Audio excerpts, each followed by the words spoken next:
Police Patil परीक्षेसाठी पोलिसांचा तगडा बंदोबस्त तैनात करण्यात आलाय। बीडमध्ये उच्च शिक्षित तरुण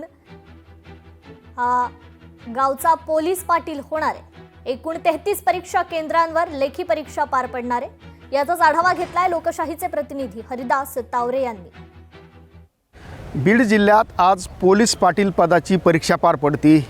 बीड जिल्ह्यात 1179 जागेसाठी 11,325 तरुणांनी या ठिकाणी उमेदवारी अर्ज दाखल केलेले आहेत आणि विशेष म्हणजे 33 परीक्षा केंद्राच्या माध्यमातून ही परीक्षा पार पडती। मी बीडच्या चंपावती महाविद्यालयामध्ये आहे। या ठिकाणी ही जी परीक्षा आहे ती या ठिकाणी पार पडती।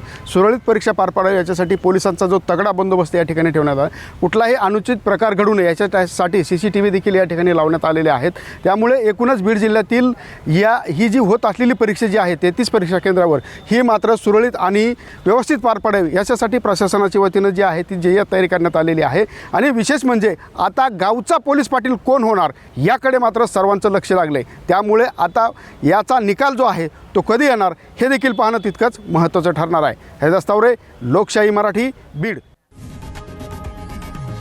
लोकशाही मराठी, ऐका, पहा, जागरूक रहा।